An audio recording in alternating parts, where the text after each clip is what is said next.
ஸ்ரீமடம் உலகின் ஒரே விஸ்வரூப விஷ்ணுமாயா சாத்தன் மடம். ஜோதிட உலகின் சூப்பர் ஸ்டார் பிரம்மஸ்ரீ ராம்ஜி சுவாமிகள் அழைக்கிறார். ஸ்ரீமடம் வாங்க, சந்தோஷமா போங்க. உலகெங்கும் இருக்கும் ஸ்பிரிச்சுவல் டாக்ஸ் தமிழ் நேயர்களுக்கு வணக்கம். நான் உங்கள் பிருந்தா சங்கர். இன்று நம்மோடு சிறப்பு விருந்தினராக இணைந்திருப்பது ஜோதிட உலகின் சூப்பர் ஸ்டார் பிரம்மஸ்ரீ ராம்ஜி பரமஹம்சர் அவர்கள். வணக்கம் சார். வணக்கம் சுவாமிஜி. நம்ம தொடர்ந்து சனி பயிற்சியுடைய பலன்கள் பார்த்துட்டு இருந்தோம், சனி பயிற்சியோட ஜாக்பாட்ஸ் எல்லாம் பார்த்துட்டு இருந்தோம். இந்த சனி பயிற்சினால் வரக்கூடிய பாதிப்புல இருந்து நம்மளை எப்படிலாம் தற்காத்துக்கலாம், இந்த சனி பயிற்சியை வெல்லக்கூடிய ரகசியங்கள்லாம் என்னென்ன? சனியை பொறுத்த வரைக்குமே சனியை ஜெயித்தவர்கள் என்று யாரும் இல்லை.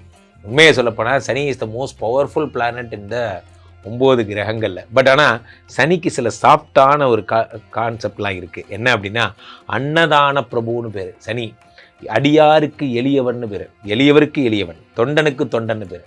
அப்போது எந்தெந்த நாளில் எதை பண்ணால் எந்தெந்த ராசிக்காரர்கள் சனியை இம்ப்ரெஸ் பண்ணலாம், சனிகிட்டேருந்து வர பிரச்சனைகள் வந்து தன்னை தற்காத்துக்கலாம் அப்படிங்கிறத பற்றி தான். அது மட்டும் இல்லாமல் இந்த பரிகாரங்கள் பண்ணால் குபேர சம்பத்துகள் யாருக்கு கிடைக்க போகுது, யாருக்கெல்லாம் குழந்தை, யாருக்கெல்லாம் வேலை கிடைக்க போகுது போன்ற நிறைய விஷயங்களை நாம் ராசி ரீதியாக பார்த்து விடலாம்.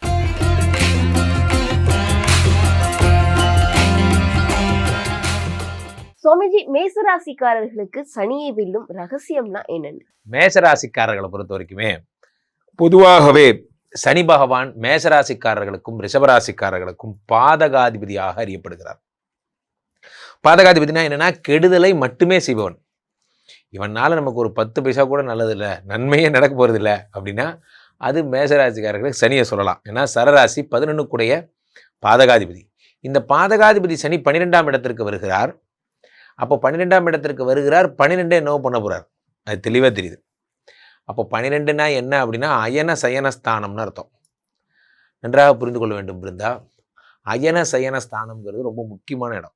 இப்போ ஃபார் எக்ஸாம்பிள், நீங்கள் எவ்வளோ பெரிய ஆளாக வேணா இருங்க, மத்தியானம் சாப்பிட்ட பிறகு கொஞ்சம் நேரம் ஒரு ரிலாக்ஸ் பண்ணிக்கிறீங்க, அல்லது ராத்திரி உங்களுக்கு கம்ஃபர்ட் பண்ணிக்கிற ஒரு ஜோன், நீங்கள் கொஞ்சம் உங்களுக்காக ஒரு ப்ரைவேட் ஸ்பேஸ் கொஞ்ச நேரமாவது நீங்கள் உங்கள் பணி அலுவல்கள்லாம் மறந்து ஓய்வு எடுக்கிறீங்க அப்படிங்கிற அந்த ஓய்வுங்கிற இடம் தான் அந்த 12ஆம் இடம். இந்த ஓய்வுங்கிற இடத்துல சனி பகவான் வந்துட்டா ஓய்வே இல்லாமல் ஓடும் வண்டி. காலையில் 4 மணிக்கு ஆரம்பிச்சதுங்க, ராத்திரி 1 மணி ஆகி ஒன்றும் நிறுத்தவே இல்லை அப்படிங்கிறதெல்லாம். ஸோ இந்த 12ஆம் இடத்துல வர்றது அந்த அயன சயன அப்படிங்கிறத கெடுக்கும். தூக்கம், ஒரு நிம்மதி, அதெல்லாத்தையும் கெடுக்கும். Point number 1. பாயிண்ட் நம்பர் 2 என்னென்னா, உறக்கம் மட்டுமல்ல, 12ஆம் இடம் என்பது இன்பம், கேளிக்கை, சுற்றுலா, இதெல்லாம். நான்லாம் பக்கத்தில் இருக்கிற இங்கே இருக்கிற வலசரவாக்கத்துக்கு போய் 6 மாதம் ஆகுது. நான் எங்கேருந்து போய் நான் குற்றாலத்துக்கு போகிறது, எல்லோரும் இந்த தெருவில் இருக்கவங்களாம் டூருக்கு போகிறாங்க, நான் மட்டும் போகிறதே கிடையாது. அந்த ப்ராப்ளம் என்ன அப்படின்னா, இந்த 7.5 சனி வரும்பொழுது உங்களுக்கு அந்த டூர் போகிறது, ஃபன் பண்ணுறது, முன்னெல்லாம் ஜாலியாக போவோம், படத்துக்கு போவோம், அது எல்லாத்தையும் கட் பண்ணிடுவார். இந்த சனியை வெல்லும் வழிங்கிறதா தான். இந்த பாதகாதிபதி 12ல் மட்டும் வரவே கூடாது. 12 வந்து சிந்தனைன்னு பேர். இந்த சிந்தனையை அப்படியே இது நடந்துருமோ, இது நடக்குமோ, இது நடக்காதோ, இல்லூஷன் அப்படிங்கிறது. சார், என்றைக்குமே ஒன்று புரிஞ்சுக்கோங்க Brinda, the imaginary fears are always greater than the real fears. உண்மையிலேயே பிரச்சனை என்னமோ இவ்வளோ தான், நீங்கள் கற்பனை பண்ணி வச்சுருக்கிறது இவ்வளோ. ஸோ அதெல்லாத்தையும் அதிகப்படுவார். இப்போது இது ஜெயிக்கும் வழி, இப்போது இந்த 12ஆம் இடத்து சனி பகவானை ஜெயிக்கும் வழி என்ன அப்படிங்கிறத நம்ம பார்க்குறோம். ஸோ அந்த 12ஆம் இடத்து சனியை வந்து மேஷராசிக்காரர்கள் எப்படி வின் பண்ணலான்னா, இவர்களுக்கு இருக்கிற ஒரே வழி என்ன அப்படின்னா ஆஞ்சநேய வழிபாடு தான். மேஷராசிக்காரர் கண்கண்ட பரிகாரம் என்ன அப்படின்னா, வடமாலை சாத்துறது, வெத்தலை சாத்துறது, இதெல்லாம் தாண்டி செந்தூர காப்புன்னு ஒரு காப்பு இருக்குது. அது நிறைய பேருக்கு தமிழ்நாட்டில் தெரியாது. அந்த செந்தூர காப்பு சாற்றி வழிபடுதல். இப்போது ஆஞ்சநேயர் வந்து என்ன பண்ணுறார், சீதாதேவியை போய் பார்க்க போகிறார். அப்போ சீதாதேவி என்ன பண்ணுறாரு, அவர்கிட்ட சொல்கிறார், இந்த மாதிரி ராமர் வந்துட்டு இருக்கார், உங்கள் பிரச்சனைலாம் சரியாக போகுதுன்னு. சீதாதேவி வந்து ரொம்ப சந்தோஷமாக ஆஞ்சநேயரோட தலையை அப்படி தடவி சுந்தரரே அப்படின்னு சொல்லி கொஞ்சரா. அதாவது அம்மா ஸ்தானத்தில் தன் மகனாக வரித்து, சுந்தரரேன்னா அழகனேன்னு அர்த்தம். அந்த குரங்க போய் இப்படி கொஞ்சரா, அழகனேன்னு அர்த்தம்.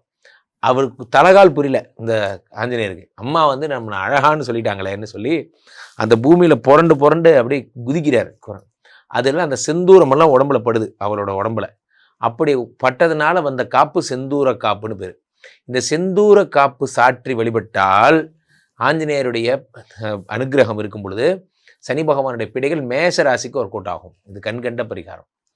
மேஷம் என்பது என்ன அப்படின்னாலே காலபுருஷ தத்துவத்தின் முதல் ராசி என்பதால் இது ஒர்க் அவுட் ஆகும். அதே மாதிரி பெரும்பாலும் சனியை வெல்லும் வழி என்ன அப்படின்னா, மேஷராசிக்காரர்கள் பொதுவாகவே அன்னதானத்தில் நிறைய பிரியம் கொண்டவர்கள். இவர்கள் எவ்வளோக்கு எவ்வளோ அன்னதானம் செய்கிறார்களோ, முக்கியமாக எள்ளு சாதம் வந்து நிறைய படைத்து பித்ருக்களுக்கு மாதிரியான ஃபனரல்ஸ் ஈடுபடுங்க. நிறைய ஃபனரல்ஸ் ஈடுபட இவர்களுக்கு புத்திசாலிகள் என்ன பண்ணுவாங்க, சனியோட பீரியடில் நிறைய ஃபனரல்ஸ்க்கு சப்போர்ட் பண்ணிகிட்டே இருப்பாங்க.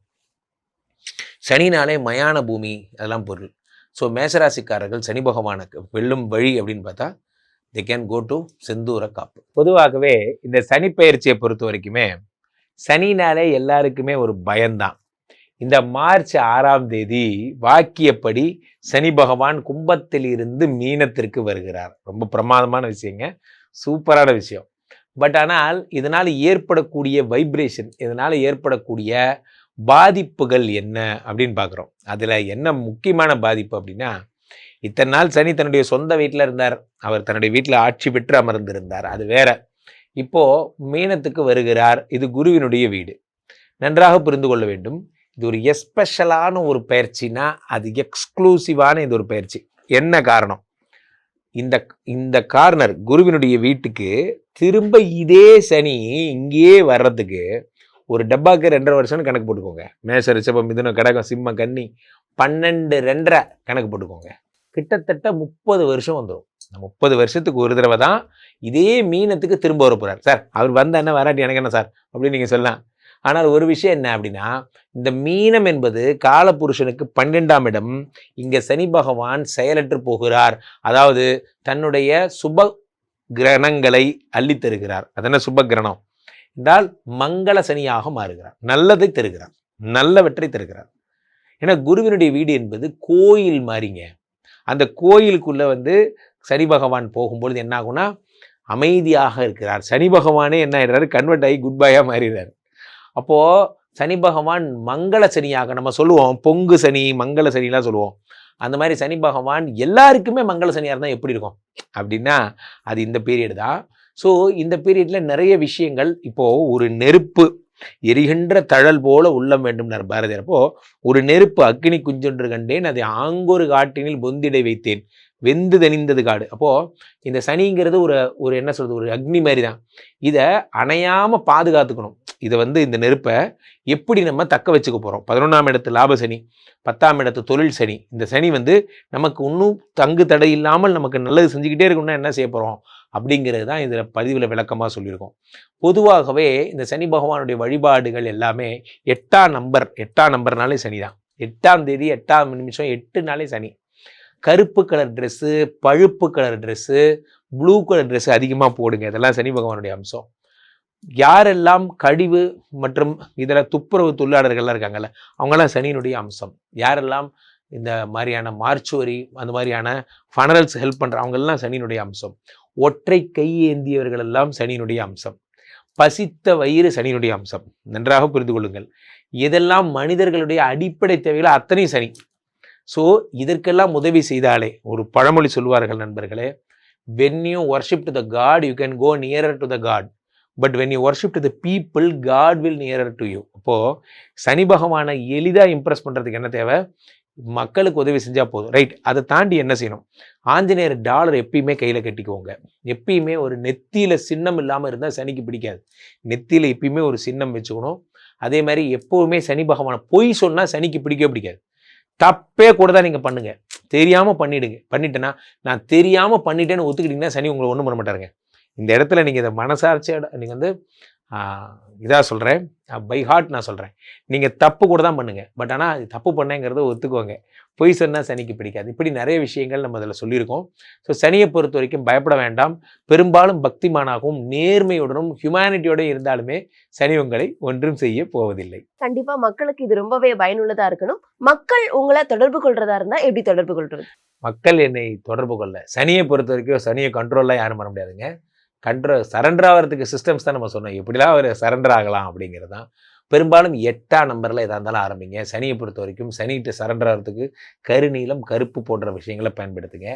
கீழே போயிட்டு இருக்க இந்த 2 நம்பரை கூப்பிடுங்க. உங்களோட சொந்த ஜாதகத்தை பார்த்து கொள்ளுங்கள். உலக புகழ் வாய்ந்த நமது விஸ்வரூப விஷ்ணு மாயா எழுந்தரில் இருக்கக்கூடிய புனிதமான இந்த ஸ்ரீமடத்திலே தினசரி நடக்கின்ற விஷ்ணு மாயா ஹோமங்களில் கலந்து கொள்ளுங்கள். மீண்டும் ஒரு நல்ல பதிவில் சந்திப்போம். நன்றி, வணக்கம்.